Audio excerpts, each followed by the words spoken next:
घर की साफ सफाई में सबसे मुश्किल काम मुझे डस्टिंग लगता है, स्पेशली ऐसे कॉर्नर्स की जिनकी तरफ हमारा ध्यान ही नहीं जाता। कुछ फ्रेम्स ऐसी होती हैं जिनको क्लीन करना मुश्किल होता है, स्पेशली एसी वाली फ्रेम्स। मेटालिक फ्रेम्स का आजकल बहुत सारा फैशन चला हुआ है, डिफरेंट स्टाइल्स की आती हैं, बट इनकी क्लीनिंग थोड़ी मुश्किल हो जाती है। अस्सलाम वालेकुम एवरीवन, आई होप आप सब ठीक ठाक होंगे। अल्हम्दुलिल्लाह मैं भी बिल्कुल ठीक हूँ। वेलकम बैक टू सेल्शीज़ लाइफ। आज आपको बताऊंगी कि डस्टिंग जो सबसे बोरिंग काम हमें लगता है ना, वो कितना आसान लगेगा अगर आपके पास भी ऐसे अच्छे गैजेट्स हैं।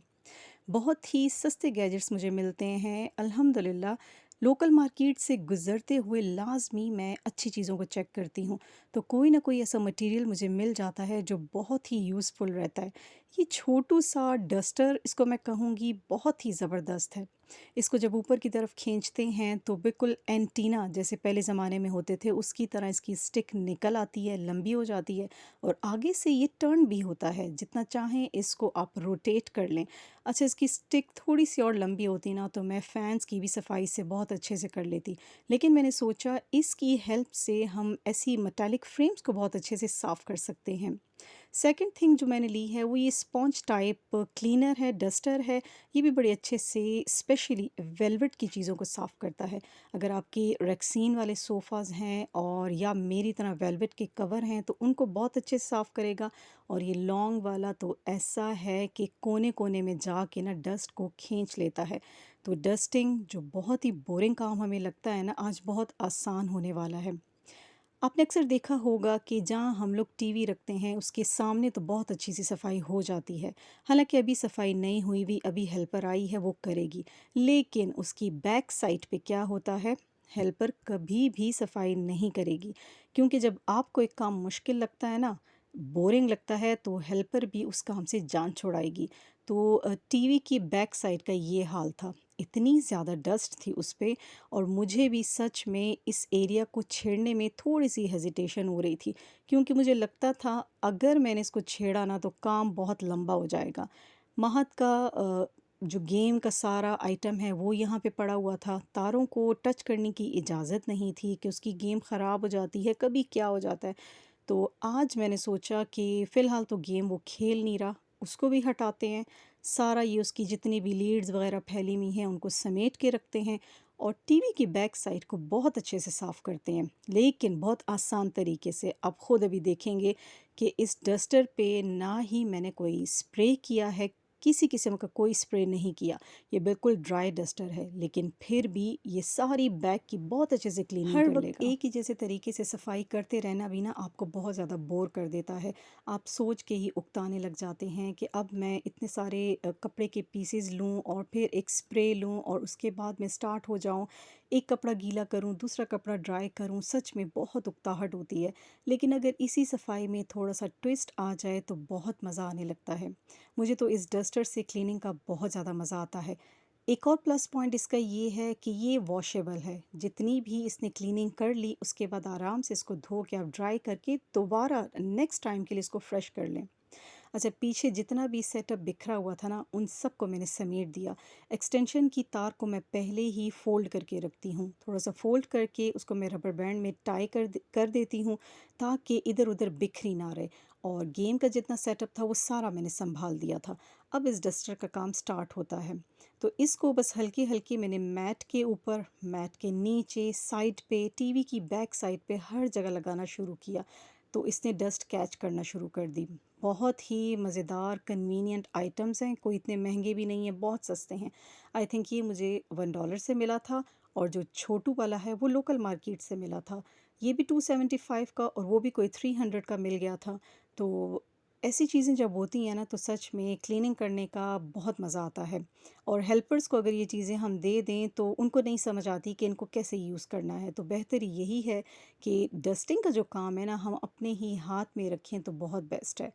क्योंकि हेल्पर्स की जो डस्टिंग होती है वो वैसी नहीं होती जैसी हम चाहते हैं। बेहतर यही है कि डस्टिंग का काम हम अपने हाथ में ही रखें, क्योंकि हम जैसे अपने घर के कोने-कोने की सफाई कर सकते हैं ना, वैसे हेल्पर्स नहीं कर सकती। और मेरे लिए तो क्लीनिंग, ऑर्गेनाइजेशन और ये सारी चीज़ें ना एक थेरेपी का काम करती हैं। मुझे बहुत अच्छा लगता है कि मैं हेल्पर के साथ लग के काम करती रहूँ। अगर वो कोई एक काम कर रही है तो दूसरा मैं जल्दी से समेटती जाऊँ। क्योंकि काम को जल्दी ख़त्म करना है, हमने उसको बोझ नहीं बनाना। स्पेशली आपको बहुत ईज़ी, सस्ते, अच्छे गैजेट्स मिल जाते हैं जो आपके काम को और भी आसान बना देते हैं, तो फिर क्या ही बात है। काम को स्टार्ट करने से पहले मुझे लग रहा था कि भई काम काफ़ी लंबा हो जाएगा, क्योंकि इतनी डस्ट थी ना टीवी के बैक पे।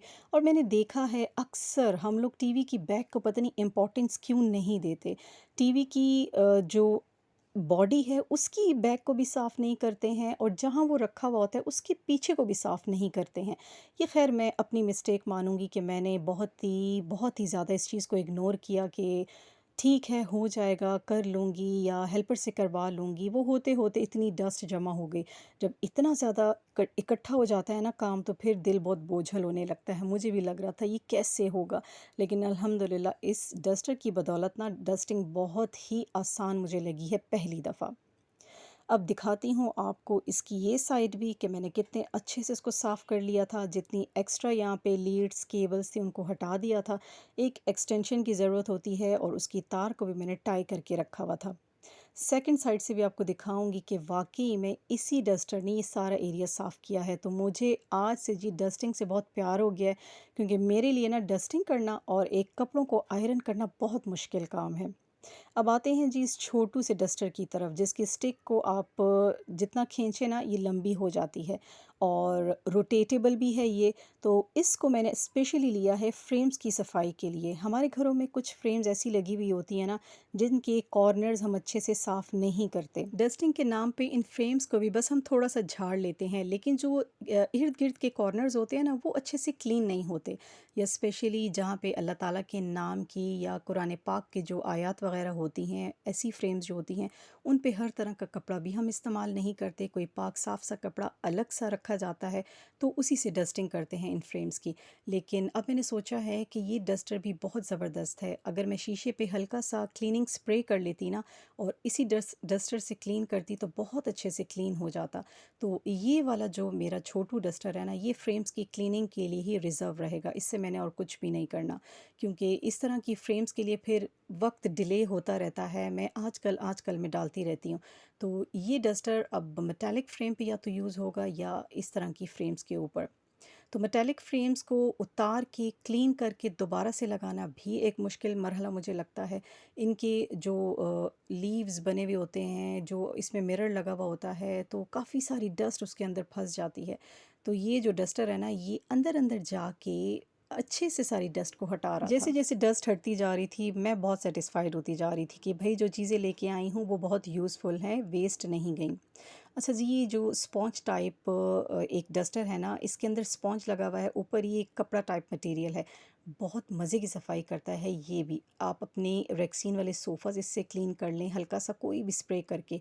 या आपके जो सोफ़ों के सरहाने होते हैं, बहुत गंदे हो जाते हैं, डस्ट उनको चिपक जाती है, तो उनको रगड़ के हटाने के लिए भी बहुत अच्छा है ये। तो मैं आजकल सोफ़ों की सफाई इसी से कर रही हूँ। बाकी तो झाड़ लेती है हेल्पर, लेकिन जो दबा के सफाई करने वाला काम होता है ना, इस डस्टर के ज़रिए मैं कर रही हूँ। तो वेलवेट का कपड़ा है बाहर वाले सोफ़ों पे भी, और जो अंदर सोफ़ा कम बेड है उसका भी वेलवेट का ही कपड़ा है। तो इनको थोड़ा सा रगड़ना पड़ता है। वेलवेट को आप झाड़ लें तो इतनी आसानी से वो साफ़ नहीं होता जब तक आप कस के ऊपर से मट्टी ना हटाएं।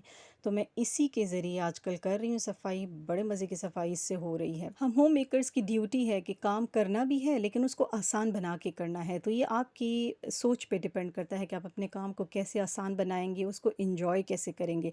जिनके लिए घर की क्लीनिंग थेरेपी है ना, तो हमेशा इस सोच में रहते हैं कि आज इस थेरेपी को थोड़ा सा हमने डिफरेंट तरीके से करना है, ताकि हम सेटिस्फाइड भी रहें और खुश भी रहें। बोझ समझ के करेंगे तो कभी भी ना घर साफ़ रहेगा, ना चमकेगा, हमेशा उसमें एक नेगेटिव वाइब आती रहेगी। तो सेटिस्फाइड रह के जो क्लीनिंग होती है ना, वो ज़बरदस्त है। तो तीनों डस्टर्स मैंने यूज़ कर लिए हैं। पिंक वाला तो इतना गंदा नहीं हुआ, लेकिन जो ग्रीन वाला भी गंदा नहीं हुआ, लेकिन इनको मैं अभी वॉश करके दोबारा इन रॉड्स पे चढ़ा दूँगी, ताकि नेक्स्ट टाइम जब मैं डस्टिंग करना चाहूँ ना, तो मेरे पास कोई एक्सक्यूज़ ना हो। ये वॉश पड़े हुए होंगे तो फटाफट हाथ में लेके मैं स्टार्ट हो जाऊँगी। और अगर इनको मैंने वॉश ना किया ना अभी, तो ऑब्वियसली नेक्स्ट टाइम के लिए मैं दोबारा लेज़ी हो जाऊँगी और मैं सोचती रहूँगी कि अभी तो डस्टर्स धुले नहीं है, जब धुलेंगे तो काम हो जाएगा। इसी तरह काम बढ़ता चला जाता है और फिर हमारा दिल नहीं करता और हमारी हिम्मत भी नहीं होती। आई होप आपको ये व्लॉग अच्छा लगा होगा। मेरे बड़े सिंपल से सजेशंस टिप्स होती हैं, लाइक किया करें, सब्सक्राइब कर दें और शेयर ज़रूर कीजिएगा। लूँगी आपसे इजाज़त, मिलूँगी नेक्स्ट व्लॉग में। दुआ में याद रखिएगा। टेक केयर एंड अल्लाह हाफ़िज़।